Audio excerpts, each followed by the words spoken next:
Good morning everyone. আজকের সকালটা শুরু হয় ওয়ার্কআউট করতে করতে। তো প্রথমে কার্লিং করলাম, তারপরে বাইসেপ কার্ল করার পরে চিন্তা করলাম পেটটা অনেক বড় হয়ে গেছে, তো অ্যাপসের ওয়ার্কআউটটাও করা উচিত।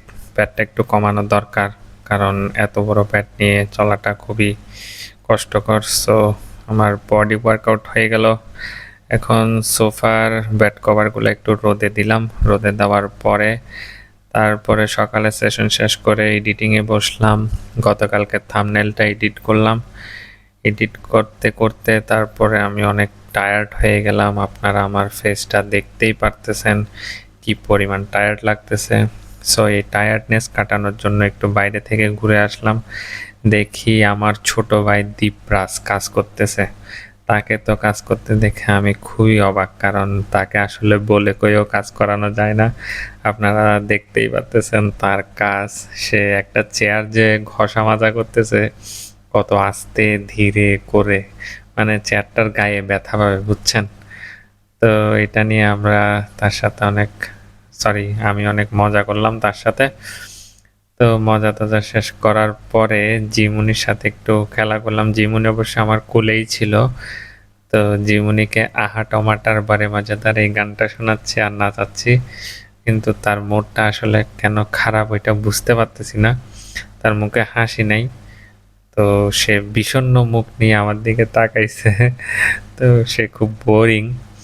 এরপরে আমি ক্লাস শুরু করে দিলাম। ক্লাসটা অবশ্য দুপুরের একটা পাওয়ার ন্যাপ নিয়ে, অবশ্য আজকে আমি পাওয়ার ন্যাপ নিতে পারছি। গতকালকে বলছিলাম যে আমি পাওয়ার ন্যাপ নিতে পারি নাই, কিন্তু টানা 4 ঘন্টা ক্লাস করছি পাওয়ার ন্যাপের পরে। এরপর আমি বুক রিডিং সেশন শুরু করছি। এই বইটা পড়তেছিলাম, দারুণ। টাকা পয়সা নিয়ে অনেক দারুণ দারুণ কথা লেখা আছে। সবে মাত্র প্রথম অধ্যায় অবশ্য পড়ছি। গরিব পিতারা কিভাবে চিন্তা ভাবনা করে আর বড়লোক পিতারা কিভাবে চিন্তা ভাবনা করে, রবার্ট কিওসাকির কয়েকটা লাইন শেয়ার করি। গরিব পিতা চিন্তা করে টাকা পয়সা কোনো বিষয় না, টাকা পয়সা নিয়ে চিন্তা করার কোনো দরকার নেই।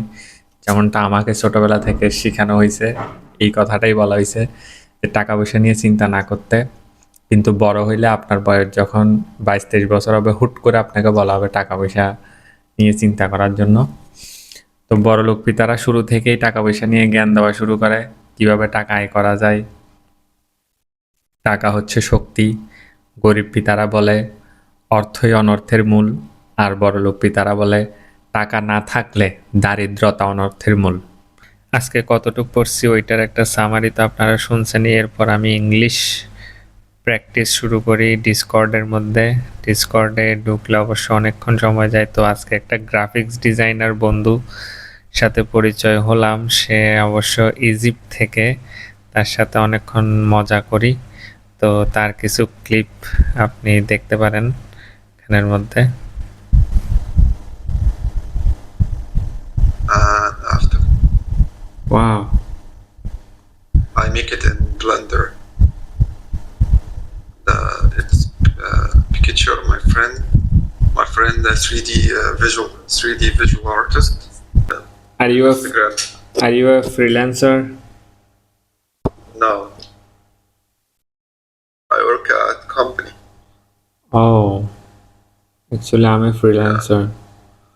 How many follower in your Instagram? Oh, Just that. 650. Yeah. That's really good. তো ইয়েস, আজকের দিনটা অনেক ভালো যায়, কারণ আমি ডেইলি রুটিন যেটা ফলো করার চেষ্টা করছি ওইটা ফলো করতে পারছি। সকালেও ঘুম থেকে উঠছি 6টা 50 মিনিটে। তো এখন ঘুমাইতে যাওয়ার সময় হয়ে গেছে। সো গুড নাইট, টাটা, দেখা হচ্ছে কালকে। Thank you.